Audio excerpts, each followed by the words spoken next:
What's up, Brian Tong here, and welcome to the Apple Byte for everything good and bad inside the world of Apple. Let's get to the show and a report from the Wall Street Journal that Apple is now in early talks with Comcast about the possibility of a collaborative television streaming service.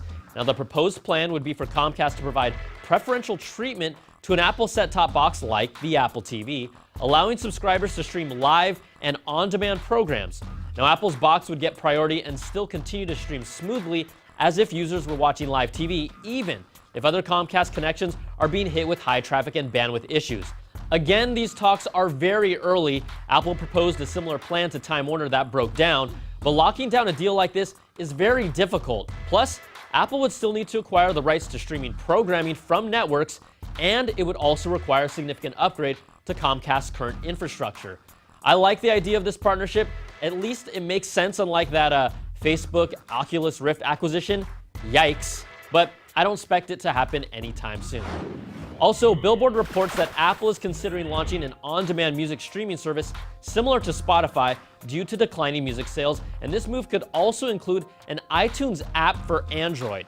In January, music sales had declined for the first time since the iTunes Store opened in 2003, with individual song purchases dropping almost 6%, while Spotify, Pandora, and YouTube have generated $1.4 billion in subscription, advertising, and licensing revenue in 2013, a 39% increase. Apple's iTunes Radio is station-based like Pandora, and it's actually made me purchase a few more tracks here and there, but they don't have a service that lets you pick and choose your own music to stream whenever you want.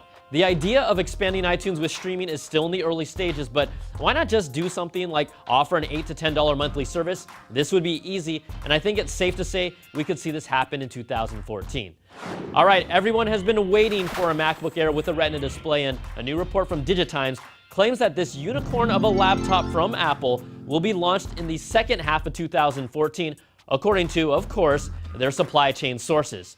A Wayphone.com posting claimed new MacBook Pros will be released in September of this year alongside a Retina Air. There have been continued rumors of a super slim 12-inch size MacBook with a Retina display since last year.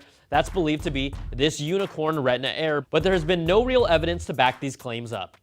All right, now, when there isn't that much news, always turn to emojis. If you like emojis, raise your hand. Like I'm asking you right now, raise your hand. All right, thank you, little Billy. Now, you also might notice emojis aren't the most diverse group of ideograms. And what is an ideogram, you ask? Ideogram, a written symbol that represents an idea or object directly rather than a particular word or speech sound. Now you know. Well, MTV Act sent an email to Tim Cook and addressed the lack of diverse emojis. This is important stuff. And Apple's VP of Worldwide Corporate Communications actually responded saying, "We agree with you. Our emoji characters are based on the Unicode standard, which is necessary for them to be displayed properly across many platforms. There needs to be more diversity in the emoji character set, and we have been working closely with the Unicode Consortium in an effort to update the standard." So I can't wait for them to add the emoji for the Asian person with bleached hair because, look, it's pretty obvious they need one. Speaking of additions, Apple has added a new section to its iOS App Store called Sharing Selfies. In probably the worst use of time ever for an Apple employee, this section includes apps like Snapchat and the Justin Bieber-backed Shots. Note, never make a section for the App Store that has a Justin Bieber app. And also, stop taking self-obsessed selfies unless you're hot. Now this reeks of, you know what, a bad Apple. All right, to the quick bites, iTunes Radio gets its first news streaming channel with an NPR station that will stream 24 hours a day, mixing live news with pre-recorded segments from its staple of shows. I love this addition, and it brings more of a radio feel to the service. And Flappy Bird, yes, that game, is set to return according to creator Dong Nguyen. During the game's developer conference, a fan asked Nguyen, and he confirmed with a yes, but not soon, which really makes you think that he just messed with us from the start. Now, unfortunately, Flappy Brian was unable to gain any traction in the App Store because who wants to play Flappy Brian? All right, let's announce our winners for the Design by Humans t-shirt giveaway from last week. We asked you to tell us how many bad apples were in the previous episode, and the correct answer was 2 bad apples.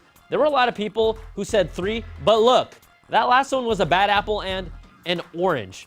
You know, it's pretty sad that some of you think an apple and orange look exactly the same. Seriously.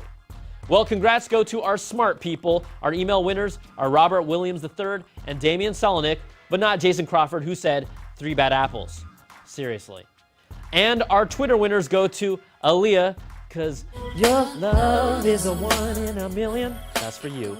Miguel Rodriguez and Sarah Nesbitt, congrats to all of you, and we'll be in touch so you get the shirt of your choice. And don't forget, we still have an awesome promo with Designed by Humans for $5 off any t-shirt using the code AppleByte, 5 off. That's good until April the 4th.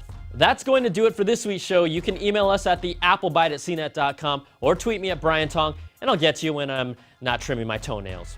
Thanks so much for watching, and we'll catch you guys next week for another bite.